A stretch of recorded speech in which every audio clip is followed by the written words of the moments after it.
यहाँ के जितने भक्तगण हैं, दूर दराज से आए हुए हैं, जो यहाँ के रहने वाले निवासी हैं, उनको धन्यवाद है। मालिक का भंडारा बड़े हंसी खुशी के साथ आप लोगों ने संपन्न किया, इसलिए आप लोगों को बार बार धन्यवाद है। और मालिक के चरणों में आप लोगों का श्रद्धा स्नेह प्रेम भरा रहे, यही हमारा कहनाम है कि सदैव आप लोग मालिक के भक्ति में रहें, भजन करें। देखिए एक राजा था और वो जा रहा था, उसके पीछे जो है कलयुग पड़ा हुआ था। कलयुग जो है राजा के पीछे था। राजा ने पीछे मुड़कर जब देखा तो देखा कि एक काला पुरुष हमारे पीछे आ रहा है। उन्होंने मुड़कर देखा तो कहा कि तुम कौन हो? बोला कि मैं कलयुग हूँ। तो राजा ने पूछा कि तुम क्या करते हो और क्या करोगे? कहा कि जिस तरह से सतयुग का आना हुआ, द्वापर का आना हुआ, त्रेता का आना हुआ, उसी तरह मैं कलयुग हूँ, मेरा पहरा लगा रहा है, तो मुझे भी स्थान दीजिए। कहा कि कौन सा स्थान तुम्हें चाहिए? वो बोला कि मुझे पहले जो है सोना दीजिए, मैं सोना पर रहूँगा। इसके बाद जो है जहाँ दारू शराब मांस मुर्गा चलता रहेगा वहाँ मैं रहूँगा। मेरे राज में प्रेम बिल्कुल नहीं रहेगा। मैं कला कलेश का जीवन सबका बना दूंगा। मैं जो है कला कलेश का जीवन सबका बना दूंगा।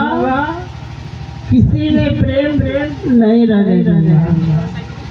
यही मेरा राज्य होगा। राजा बोले कि तब मैं तुम्हें नहीं रहने दूंगा अपने राज्य में। तुम्हारा राज जो है बहुत गलत है। बोला कि नहीं मैं तो रहूंगा ही, क्योंकि जब द्वापर त्रेता बीत गया तो कलयुग भी आना है। हमारा आप ही बनाए हैं, तो हम आए हैं आपके शरण में, मुझे शरण दीजिए। राजा बोले कि ठीक है।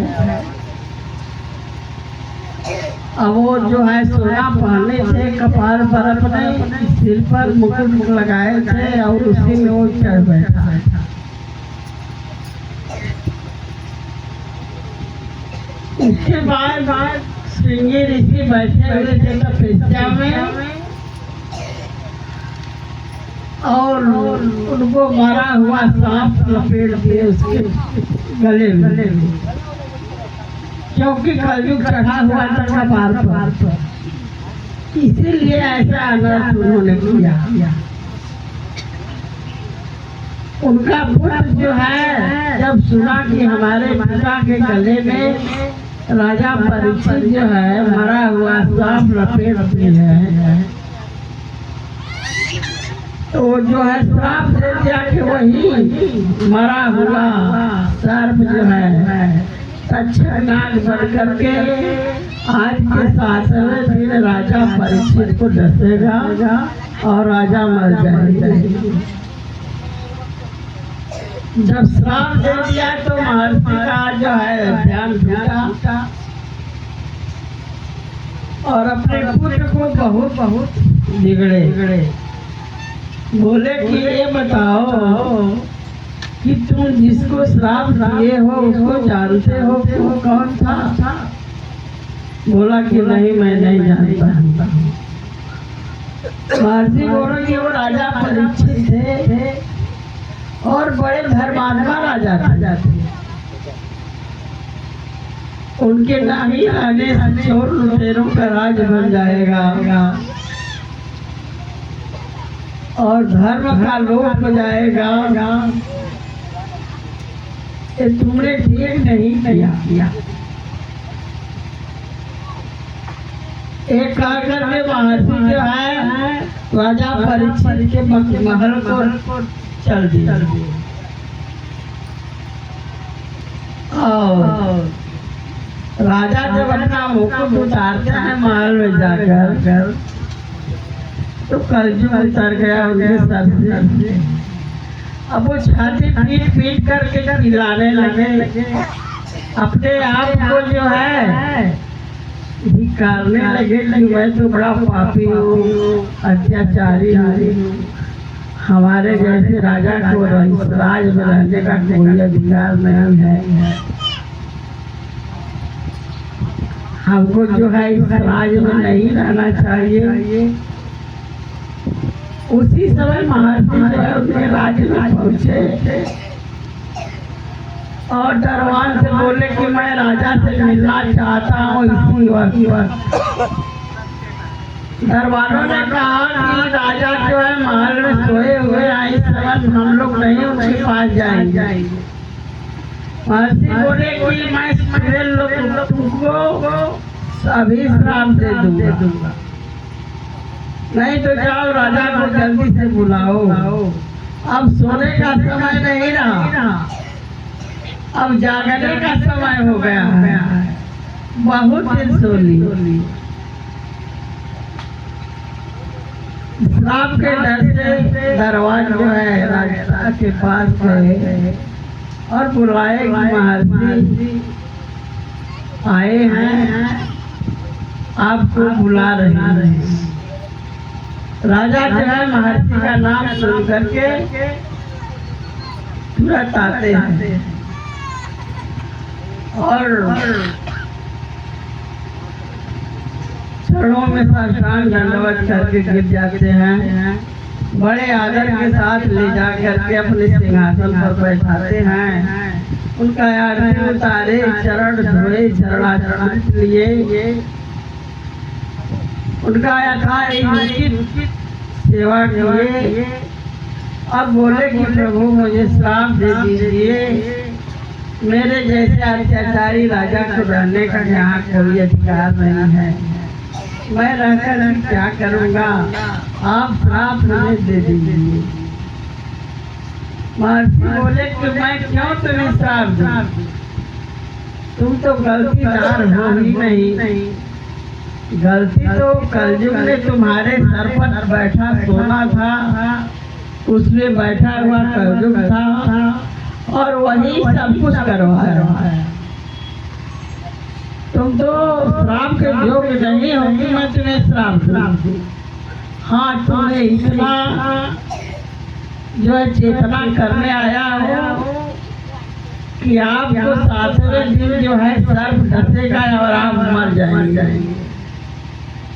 तो अपने मुक्ति का जो है कोई मार्ग ढूंढ लीजिए। 7 दिन में आपको जाना होगा इस दुनिया से, तो मुक्ति का मार्ग खोज लीजिए। देखिए, मुक्ति के लिए अब साधु संतों को खोजा जा रहा है कि कहाँ साधु संत महात्मा ऋषि महर्षि मिलेंगे कि हमारे मुक्ति को बनाएंगे। बने भले जन के सब हैं साथी, बंधु सखा साथी, बुरे दिन कोई बात न पूछिए, भले प्राण के घाती।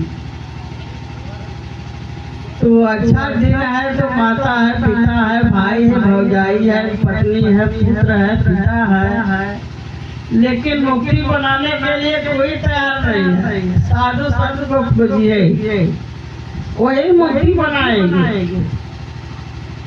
अब चारों ओर चल दिए उनके धावन संत महात्माओं को खोजने के लिए कि राजा को मुक्ति बनाना है 7 दिन में आप लोग चल करके इकट्ठा हो जाइए। राजा जो है पानी में मचान गाड़ कर बैठ गया और 88,000 ऋषि लोग जुटे।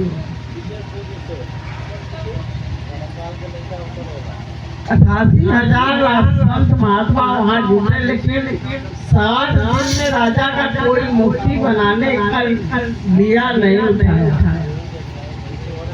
सुखदेव मुनि आए, 12 साल का अवस्था, उनको देखकर सब संत महात्मा खड़े हो गए और वो बोले कि मैं राजा को 7वें दिन में इनका मुक्ति बना दूंगा। आकाश में जय जयकार का नारा गूंजने लगा और सुखदेव जी जो है भागवत पुराण का कथा सुनाने लगे राजा को कि राजा आप जो है ध्यान लगाकर हमारी वाणी को देखिए, सुनिए, समझिए। अब मैं तुम्हारे मुक्ति का कारण बनाने जा रहा हूँ। भागवत पुराण की कथा जो है कहने लगे